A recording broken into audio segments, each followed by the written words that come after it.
Goldene Strände, azurblaues Wasser und traumhafte Küsten. Das ist unsere Reise nach Andalusien.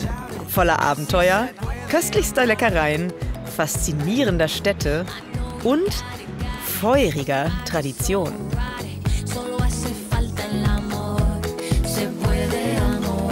Und auch einiger Überraschungen. Ich bin Maike Tschorn und das ist mein Campervan Roadtrip nach Andalusien.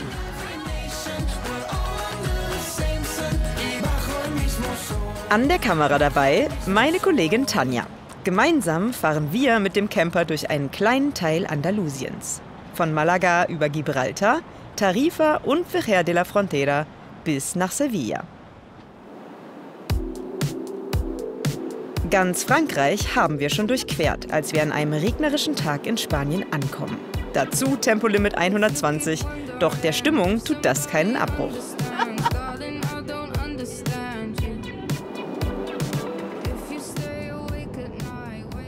Hola, España! Also eigentlich hat es die ganze Fahrt über geregnet, aber wir sind durch eine super schöne Landschaft gefahren. Mir war nicht bewusst, dass Spanien irgendwie so eine Weite auch hat. Deswegen bin ich sehr gespannt, was die nächste Zeit hier so bringt. Und ich hoffe, vor allem, dass das da oben mitspielt. Ankunft am Campingplatz in Malaga, unserer ersten Station in Andalusien. Und tatsächlich, es kommt sogar ein bisschen die Sonne raus. Aber das eigentliche Highlight ist unser Stellplatz.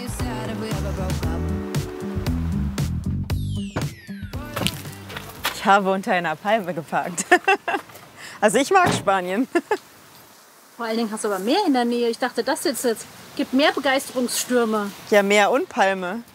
Noch mehr Palmen und noch mehr Meer gibt's am Strand direkt am Campingplatz. Das mögen wir sehr. Wir sind in Spanien. Hallo Malaga. Ja, und das Wetter ist besser. Doch das war etwas zu früh gefreut. Wohl dem, der abends nicht mehr raus muss aus dem Camper, wie ich zum Zähneputzen.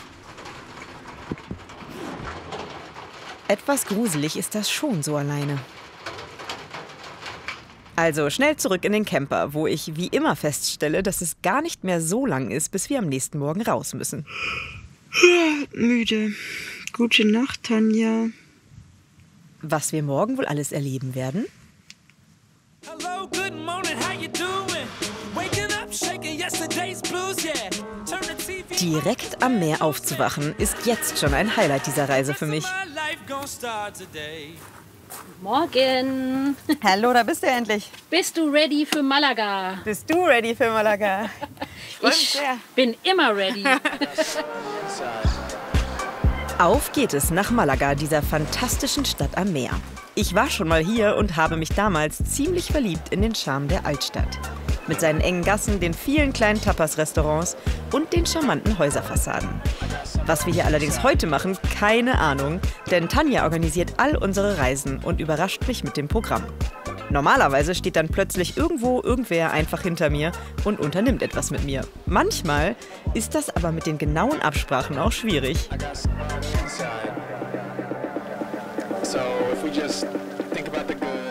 Tanja überbrückt. Ist Malaga denn noch so, wie du es in Erinnerung hattest? Ja, Malaga ist sehr, sehr, sehr, sehr schön. Was würdest du jetzt so als halbe Malaga-Expertin sagen, was man unbedingt mal gemacht haben muss? Man muss auf jeden Fall zu meiner Lieblingseisdiele. Auf was bist du denn noch neugierig in Malaga? Fragst du mich jetzt noch 3 Stunden, was ich gerne in Malaga sehen möchte? Und was machen wir jetzt heute, Tanja? Ja, verrate ich dir noch nicht, aber vielleicht kommt etwas auf dich zu. Hallo? Maike? Ich bin Luisa. Hallo Luisa. Willkommen in Malaga. Dankeschön. Was machen wir heute? Wir machen was? Ja, unbedingt. Aber was verrate ich dir noch nicht. Okay, dann vertraue ich dir blind. Bei was auch immer wir jetzt tun. Ich verspreche nur, es wird dir gefallen. Okay. Na, darauf kann ich mich einlassen. Spannend. Blauer Himmel, passt schon mal. Luisa nimmt mich erstmal mit auf eine kleine Besichtigungstour durch Malaga. Das Ziel verrät sie noch nicht und das ist nicht das Einzige, was mich brennend interessiert. Jetzt bin ich natürlich neugierig, wer du eigentlich bist. Wo wir hier sind, weiß ich schon ungefähr, aber wer bist du eigentlich? Was machst du hier? Ich bin Deutschlehrerin in Malaga. Schon knapp 20 Jahre. Aber der Weg bis Malaga war nicht unbedingt direkt.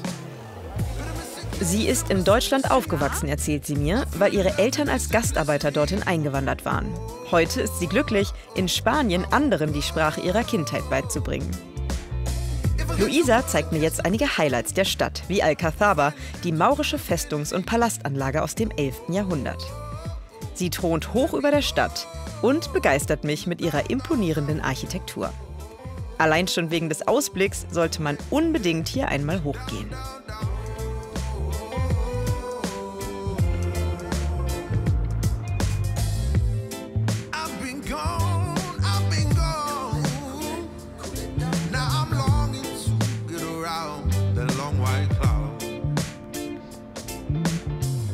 Der eigentliche Plan ist aber heute eine kleine kulinarische Entdeckungstour durch Malaga.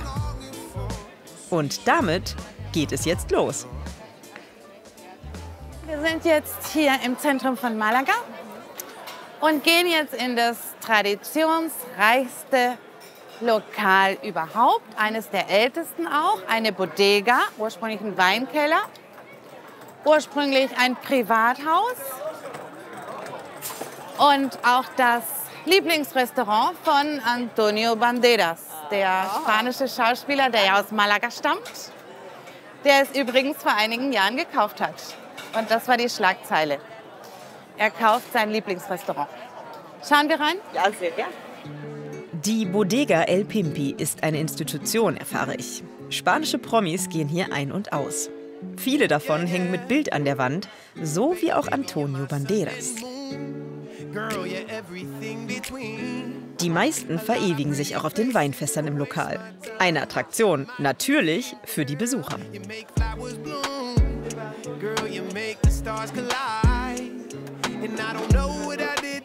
Wir bestellen ein paar Tapas, aber nicht zu viele, denn das hier wird nicht unsere einzige kulinarische Station bleiben. Luisa empfiehlt Boquerones Fritos, frittierte Sardellen, das Leibgericht vieler Malagueños. Und die schmecken. Weiter geht es durch Malaga und ich bestaune die vielen wunderschönen Plätze dieser Stadt.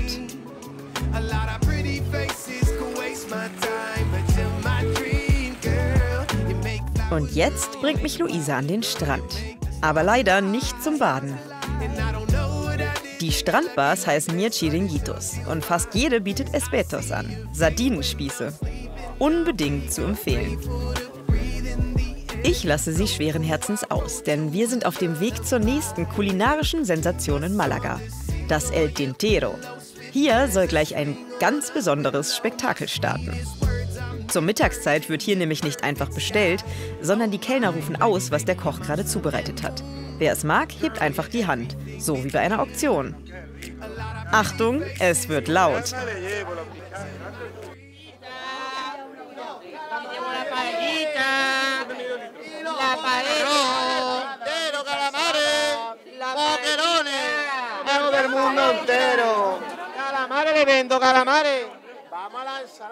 Gamba a la plancha, mire la gamba. Also ich würde es ja auch so essen, Sie müssten mich nicht anschreien. In der Hauptsaison bilden sich lange Schlangen vor dem Restaurant. Alle wollen das Tintero erleben und ich freue mich, endlich Paella, eins meiner Lieblingsgerichte, essen zu können. Das Abkassieren ist ebenfalls unkompliziert. Alles entspannt. Ist das der Grund, warum Luisa heute in Spanien und nicht in Deutschland lebt? Was war das Gefühl, was du hattest, wo du gesagt hast, du willst bleiben? Die Leute sind sehr offen, sehr gesellig. Und diese Lebensweise, ne? So, mich überhaupt nicht um irgendwas zu kümmern, was nicht jetzt dieser Moment ist. Das ist so typisch für Andalusien und das finde ich so toll. Und ich versuche mich da noch dran zu gewöhnen. Es fällt mir ziemlich schwer noch, das genauso zu machen wie die Andalusier, aber das möchte ich gerne. Fühlst du dich zerrissen oder fühlst du dich in einem der Länder mehr oder weniger zu Hause? Das ist schwer zu beantworten. Es gibt viele Momente, wo ich dieses Gefühl auf jeden Fall habe, dieses Zerrissene. Ne? Also ein Teil von mir ist immer noch, denkt noch, fühlt noch deutsch. Ein anderer Teil von mir ist inzwischen hier angekommen und hat sich hier eingelebt. Und diese Mischung, dieses ständige Hin und Her hat Vorteile, sicher. Man ist offener, glaube ich zumindest. Man lernt andere Sichtweisen.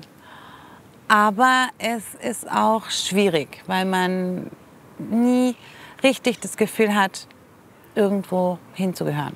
Und ich habe, wie gesagt, eine sehr große Familie. Ein Teil lebt noch in Deutschland, ein Teil in Nordspanien, auch hier im Süden, also in ganz Spanien verteilt. Ich habe viele Cousins und Cousinen. So klein wie die Welt ist, vielleicht lernst du irgendwann ja einen meiner Cousins oder eine meiner Cousinen kennen. Na, wer weiß. Luisa, eine tolle Frau, mit der ich immer wieder gern durch Malaga flanieren würde.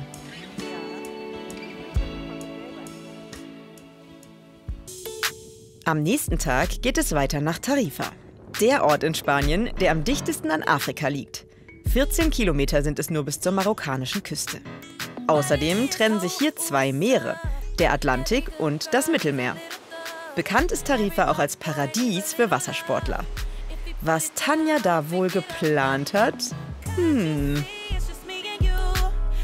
Und tatsächlich, am Strand schickt sie mich zur Wassersportschule Dos Mares und ich treffe Viktor. Erstmal umziehen, denn natürlich geht es aufs Wasser, zum Kitesurfen. Ein Sport, den ich beim Campertrip in Südfrankreich schon mal kurz ausprobiert habe. Wir müssen also nicht ganz bei Null anfangen. Viktor gibt trotzdem ein paar Sicherheitshinweise. Denk dran, Kitesurfen macht richtig Spaß. Aber in den Händen von jemandem, der nicht weiß, wie es geht, ist das wie eine Waffe. Als ob du einem 7-Jährigen ein Auto gibst. Man muss den Kite also richtig ordentlich aufbauen. Ob ich mich jetzt sicherer fühle? Bist du nervös? Keine Sorge, der Wind ist perfekt. Das sind nicht viele Kitesurfer am Strand. Nein, gar nicht viele Kites. Wir haben perfekte Bedingungen für dich heute zum Lernen. Für Tarifa-Verhältnisse ist heute angeblich wirklich wenig los. Und ehrlich gesagt will ich es auch unbedingt machen. Also Kite in die Luft und ab ins Wasser. Da ich schon Vorkenntnisse habe, müssen wir heute kaum Übungen an Land machen. Mein Ziel? Ich will unbedingt aufs Board und ein paar Meter ins Fahren kommen. Dafür war es nämlich beim letzten Mal noch zu früh.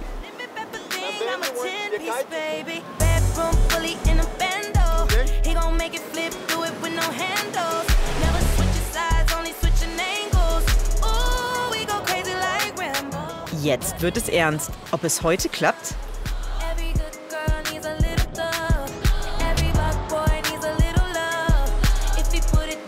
Eigentlich wollte ich unbedingt fix auf das Brett, aber es ist eben leider nicht so leicht. Das musste ich schnell akzeptieren.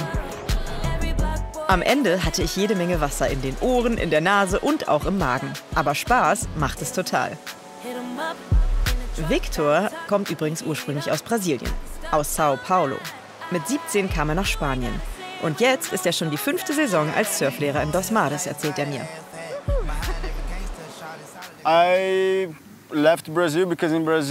Ich habe Brasilien verlassen, weil Südamerika einfach kein Ort mit vielen Möglichkeiten ist.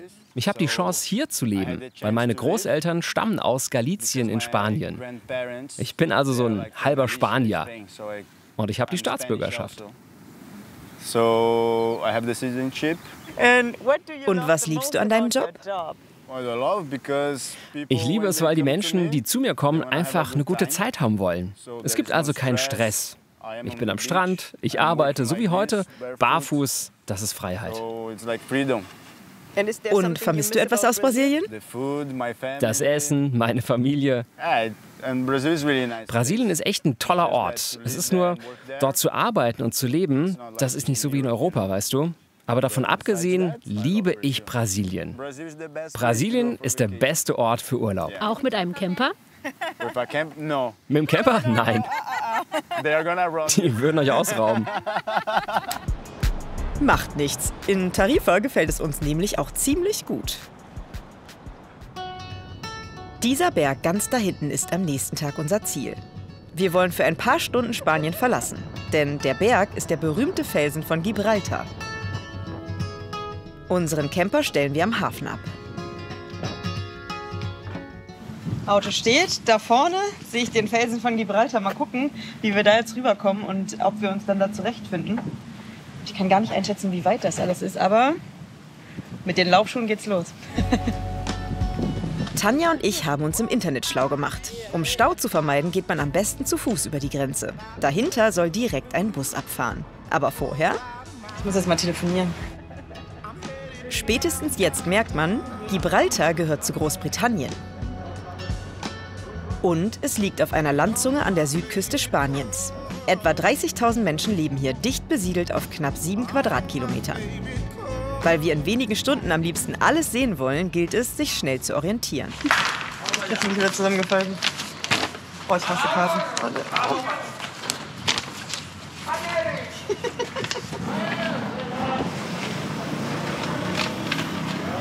Geh weg. Wie bitte? Sonst weggehen. Ist das jetzt der neue Umgang hier zwischen uns? Ja.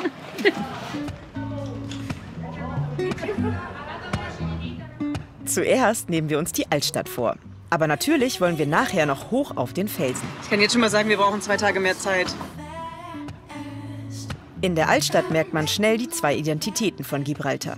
Das Spanische und das Englische in einer seltsamen, aber doch funktionierenden Koexistenz. Und was für auf die Hüfte gibt es auch überall. Wir gehen weiter. Und zwar zur Seilbahn, die Lauffaule hoch auf den Berg bringt. Außer einer einzigartigen Aussicht soll es oben Europas einzige wildlebende Affen geben, die auch gerne mal etwas zu nahe kommen sollen. So ganz wohl ist uns bei dem Gedanken nicht, aber das hindert hier offenbar keinen. Wow, was für ein Ausblick von der Besucherplattform. Und hier treffen wir auch auf die ersten Affen, die gar nicht scheu einfach zwischen den Menschen so ihr Ding machen. Da hinten die Berge, das ist Afrika. Wer sich im Naturreservat auf dem Felsen bewegen will, muss ein Tagesticket kaufen. Wir haben 18 Pfund pro Person bezahlt. Dafür darf man dann alle Stationen des Reservats betreten. Wie den Skywalk. Nichts für Menschen mit Höhenangst. Ich guck nicht runter. Oh Gott, okay, das ist schon ein bisschen... Hoppala. Hättest du es nicht gesagt, hätte ich gar nicht runtergeguckt. Fühlt sich schon ein ganz bisschen komisch an. Aber schön. Das ist vielleicht nicht der größte und spektakulärste Skywalk, auf dem ich je war, aber der Blick auf die Ostseite Gibraltars ist wirklich beeindruckend. Auf zur nächsten Attraktion. Der Felsen von Gibraltar ist auch bekannt als der Hohle Berg. Er ist voll von Tunneln und Höhlen.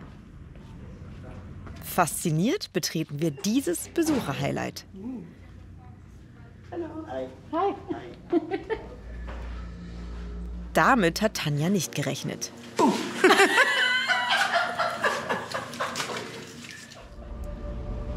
Im Inneren erwartet uns eine Mischung aus Musik und Lichtshow. Das haben wir in anderen Tropfsteinhöhlen so noch nicht gesehen.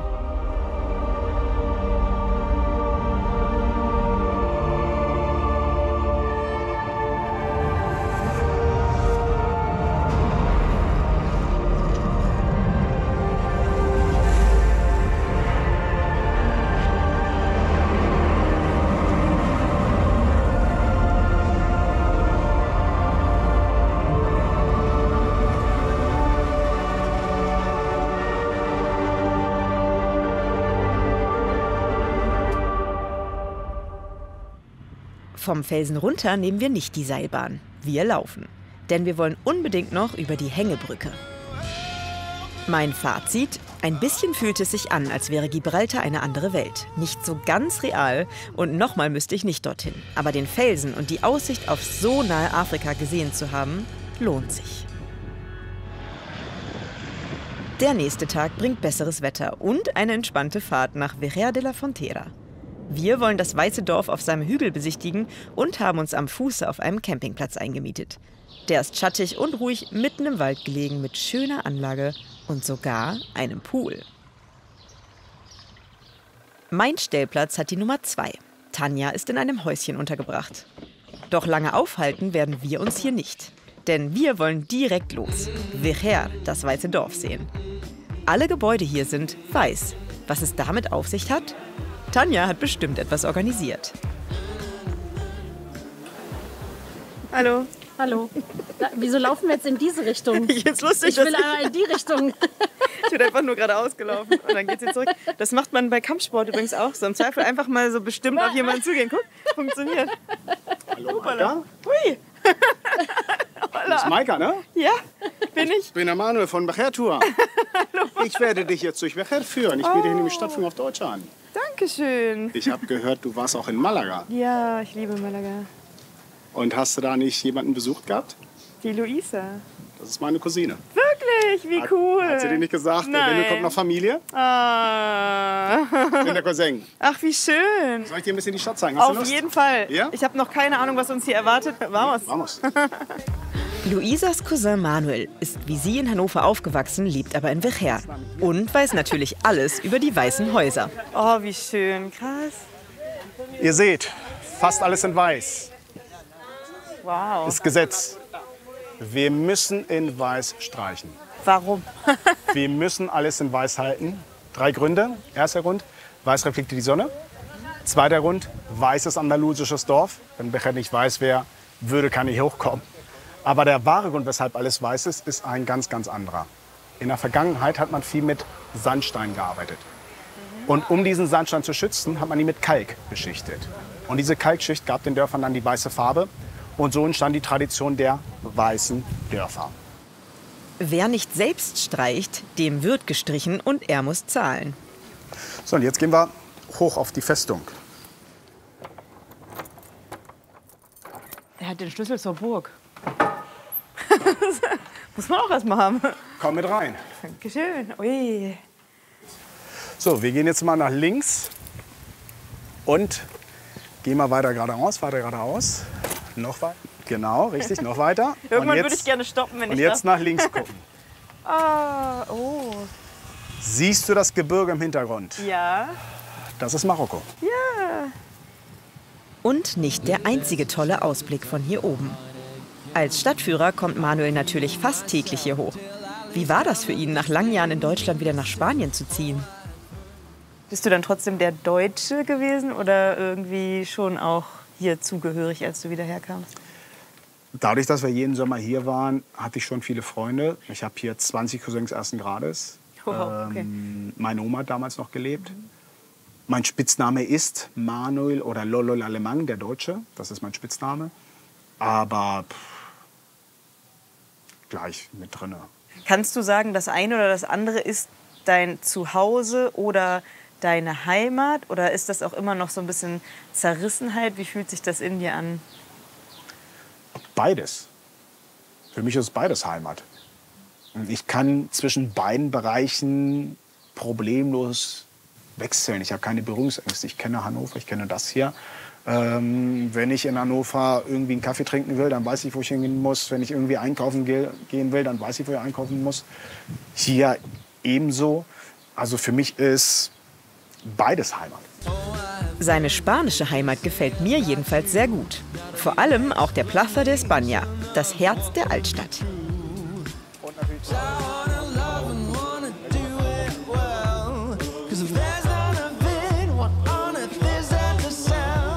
Am Ende, na klar, gibt es von Manuel noch einen 1A-Einkehrtipp und eine Empfehlung fürs Essen.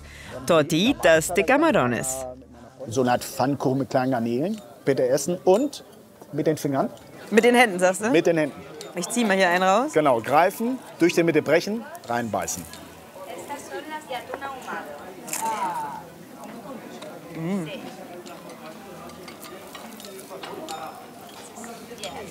Schmeckt wie von Mama gemacht. So, ja, geht so in die Richtung, ja? Muy rico, richtig? Sehr gut. Sehr gut. Eine Stadtführung mit Manuel durch das weiße Vejer. Unbedingt zu empfehlen. Wir sind noch eine Nacht in Vejer geblieben. Halbzeit unserer Reise und da fällt auch mal ein bisschen Haushalt an. Das muss zwischendurch ja auch erledigt werden. Denn nach der Überraschung ist vor der Überraschung und man weiß nie, wo Tanja wieder Menschen hinbestellt hat, um mich zu treffen. Ich würde sagen, du fängst einfach mal an mit einem kleinen Aufsager und... Ich kann auch einfach sagen, ich soll jetzt was sagen, ich weiß aber nicht was. Ja, kannst du auch machen. Hi Maike. Hallo. Freut mich, ich bin Sven. Okay, hi. Hi, Chiara. Hallo. Hallo die Chiara. Okay. Ich sollte einen Aufsager machen, den kann ich mir jetzt wohl sparen. Ja, cool. Ja, wir empfehlen dich. Okay, Überraschung. okay. Hat jemand geplant? Vielleicht die da? Genau. Auf jeden Fall, wenn ihr wollt, können wir los. Mit dem hier. Mit dem? Mit dem Gleich mit. Na dann, fahren wir los. Tanja, einsteigen bitte. Ich gucke wirklich ganz genau hin, kann aber nicht rausfinden, was wir vorhaben. Und dann halten wir auch noch irgendwo um nirgendwo. Oh, ich sehe nicht viel, ne? Ja, das macht Ich kann überhaupt immer noch nichts. nicht raten, worum es geht. Das ist gemein. Ach, wir gehen einfach mal ein Stück zu Fuß. Okay. Ich werde hier eindeutig hingehalten. Aber zum Glück nicht lange. Oh, machen wir heute etwa was mit Pferden, Tanja? Hallo, Ola. Evelyn und Nina, die beiden Praktikantinnen mit den beiden Ponys Leni und Lara.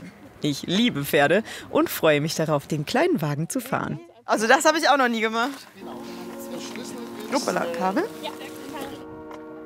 Chiara fährt bei mir mit und gemeinsam lenken wir das Pony Lara eine wunderschöne Strecke entlang bis zur Reitferienanlage Finca La Mimbre.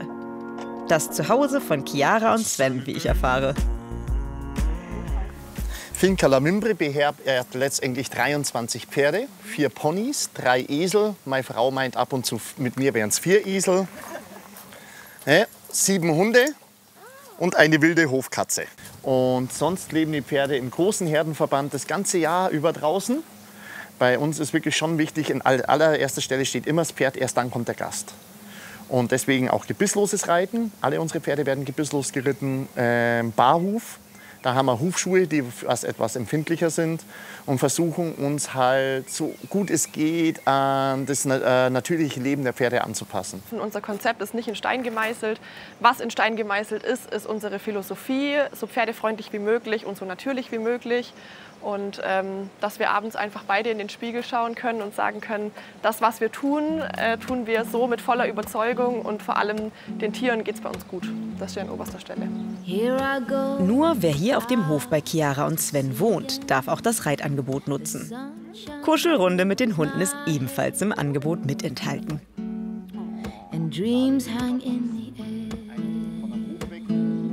Ich mache hier wirklich Praktikum. Ich bleib hier. Ich bleib hier. Ist gebongt. Wo muss ich unterschreiben? Hä? Wo muss ich unterschreiben? Für die Pferde ist jetzt Futterzeit.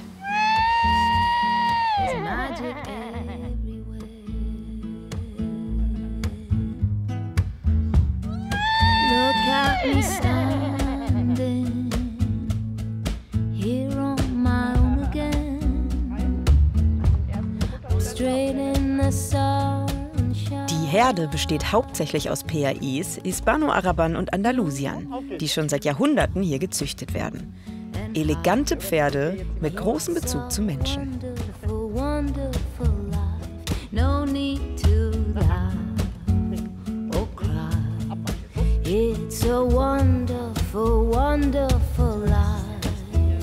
Und dann erfüllen mir Sven und Chiara noch einen Traum. Ich darf mit den beiden ausreiten. Ich halte gegen und du darfst oben. Das ist ja hier, wie wir auf den Thron steigen. So, schön sanft rein, Geschehen? jawohl.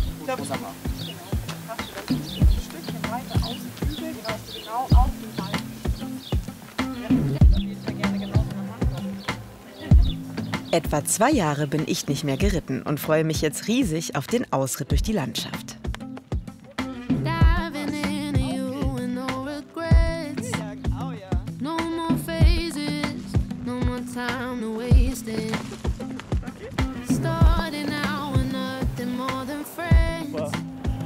Empty pages filling in the spaces.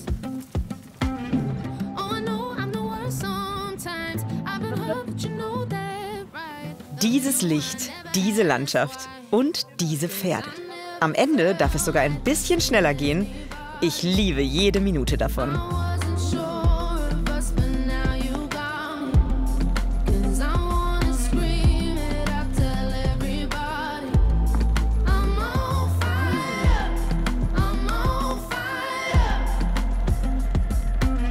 Und viel zu schnell nehmen wir wieder den Weg zur Finca.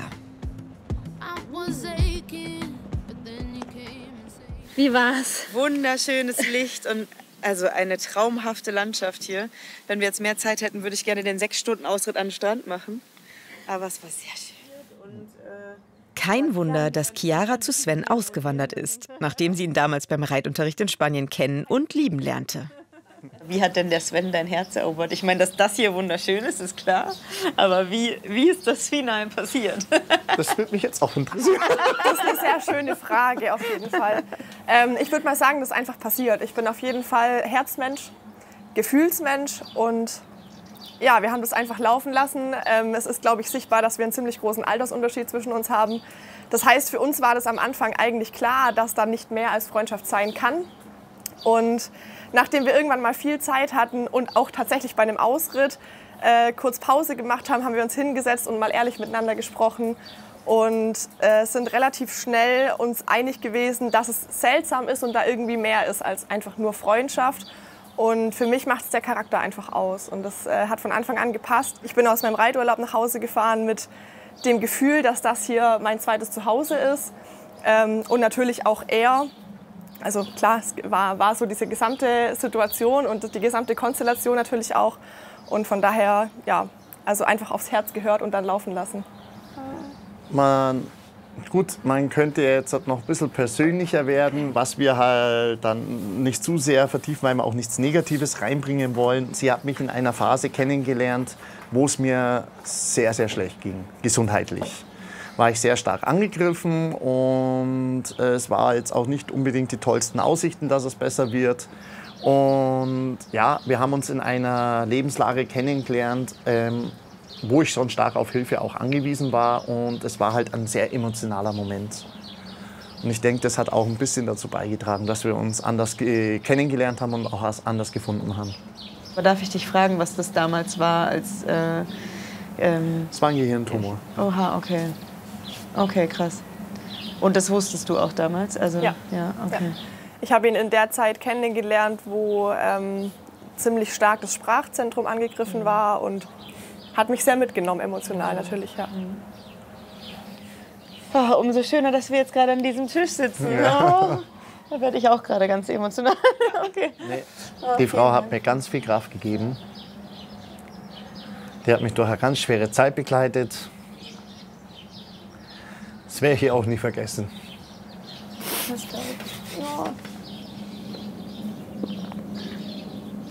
Wir haben schon ganz viel geschafft. Ja. Und nach dem Motto, Unkraut vergeht nicht, sind wir daraus gewachsen. Ja. Umso intensiver ist es natürlich. Also umso mehr wächst man zusammen. Mit jeder Hürde, die man meistert. Ich glaube, uns kann nichts mehr auseinanderbringen. Nein. Die Finca La Mimbre.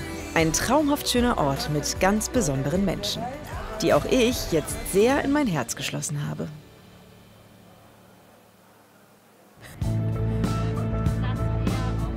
Unsere Reiseroute führt uns jetzt nach Sevilla, der Hauptstadt Andalusiens. Und obwohl wir abends ankommen, gehen wir noch mal los und staunen über das imposante Hotel Alfonso XIII, den Brunnen an der Puerta de Jerez und das Indienarchiv mit der Kathedrale dahinter.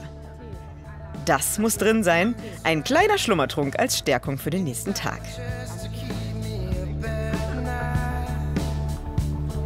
Morgenstimmung auf dem Spanischen Platz in Sevilla. Die Prachtanlage ist ein absolutes Must-See bei einer Reise hierher. Umso überraschter bin ich mal wieder, dass Tanja mich eher in eine belanglose Straße Sevillas schleppt und sagt, hier, magst du nicht mal einen Kaffee trinken in dieser Bar? Die plant doch wieder irgendwas. Okay, Kamera läuft. Ich fange dann mal an, ja? Mhm. Okay. Schmeckt dir denn der Kaffee? Du meinst der Keks? Ach so, ja, du hast ja schon Kaffee getrunken. Kannst du nicht beurteilen, aber so heiß, ich konnte noch nicht, ich rede mit vollem Mund. Sehr, sehr toll. Probier einfach mal, ob er dir schmeckt und sag mal was dazu. Er ist heiß. Hola.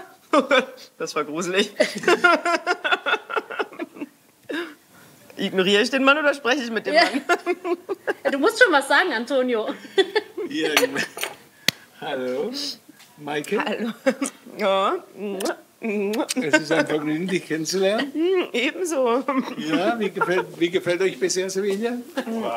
Wir haben ja noch nicht so viel gesehen, aber das, was ich gesehen habe, die paar Gassen, fand ich sehr, sehr schön. Ja, also Sevilla. Und super viele Cafés und Shops und... Aha, wir kriegen Gesellschaft. Darf ich? Sehr gerne, Ja. glaube ich. Super. Ja, also Sevilla ist also für mich eine der schönsten Städte, die ich in meinem Leben gesehen habe. Aber jetzt will ich erst mal wissen, wer er überhaupt ist. Okay, Maike, pass mal auf. Damit du weißt, wer ich bin. Ja, danke fürs Aufklären. Da stand einfach ein Mann, der mich angestarrt hat. Also, ich bin Flamenco-Gitarrist. Mein Name ist Antonio Andrade. Und abgesehen davon, dass ich Flamenco-Gitarrist bin, bin ich auch zum Teil Produzent und Mitinhaber von dem Teatro Flamenco Sevilla. Wir werden jetzt erstmal unseren Kaffee gemütlich austrinken. Danach machen wir, würde ich sagen, machen wir einen kleinen Spaziergang durch Sevilla, denn wie ich dir schon gesagt habe, Sevilla ist ein Traum. Also es ist wirklich wunderschön. Und danach würde ich sagen, lass uns ins Theater gehen, damit ich dir ein bisschen das Theater zeigen kann und damit ihr unsere Philosophie ein bisschen besser kennenlernt. Und dann haben wir noch eine kleine Überraschung für dich. Mal sehen, was sich Tanja zusammen mit Antonio da wieder ausgedacht hat. Aber erstmal freue ich mich, mit Antonio durch die Gassen von Sevilla zu flanieren. Er zeigt mir Highlights wie die Kathedrale von Sevilla oder Santa Cruz, das jüdische Viertel, in dem er früher selbst einmal gewohnt hat. Und dann geht es natürlich in sein Theater, das Teatro Flamenco Sevilla.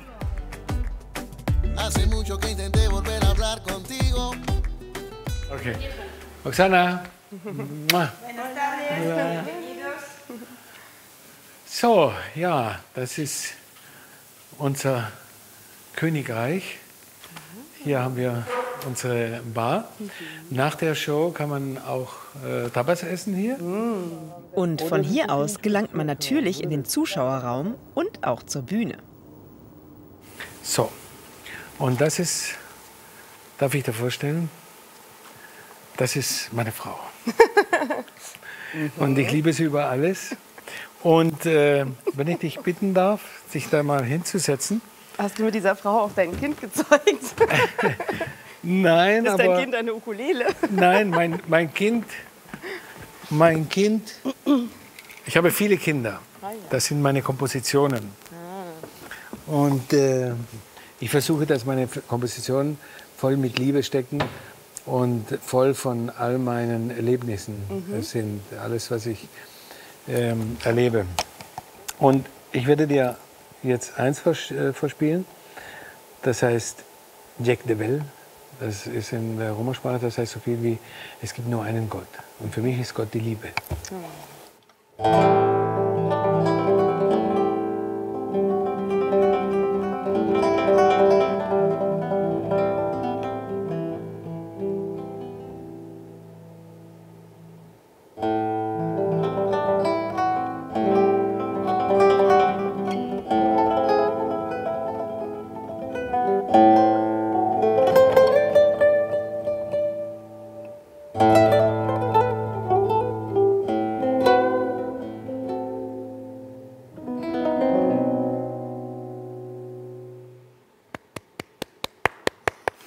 Bravo! Es fühlt sich ganz komisch an, wenn man alleine im Theater klatscht. So, und jetzt gehen wir mal in die Garderoben. Okay. Da haben wir noch was für dich.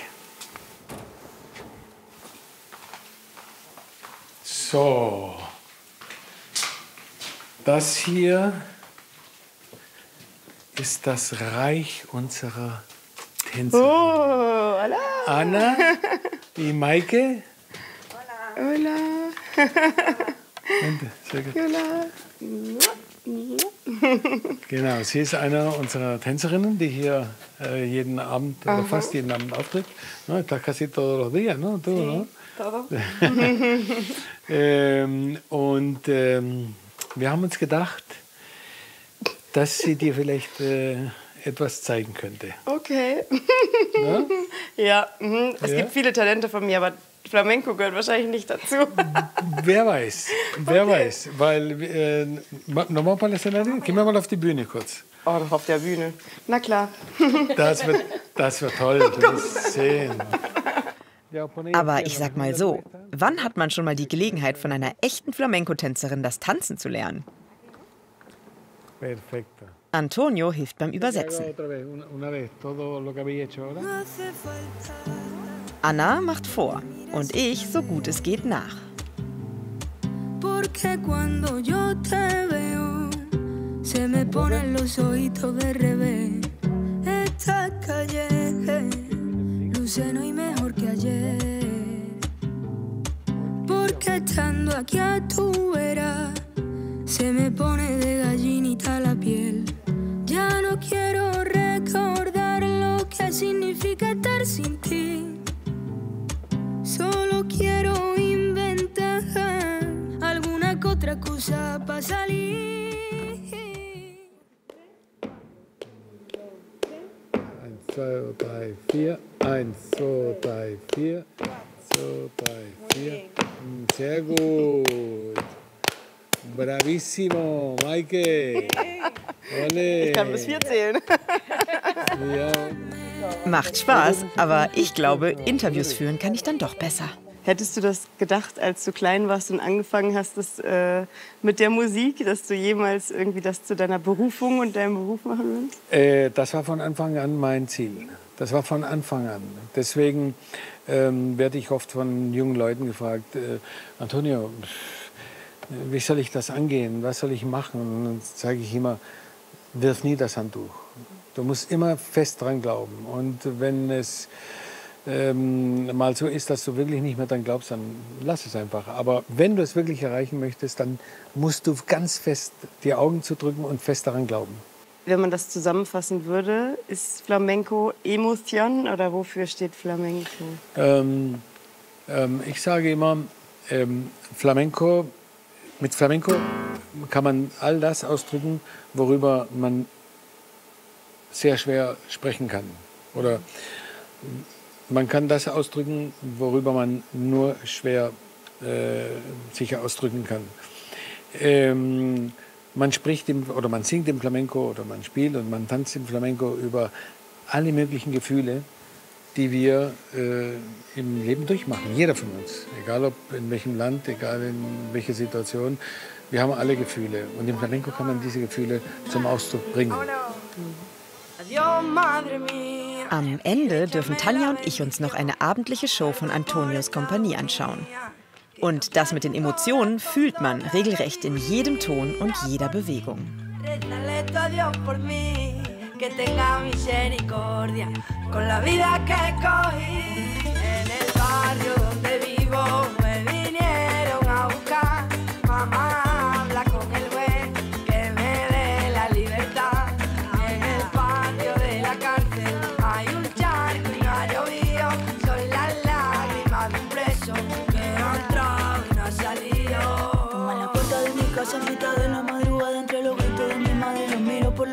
Sé que no veré la luz del sol en una temporada. La vida pasa despacio, se me adelgaza la cara, marcada instrucciones claras mientras ponen las.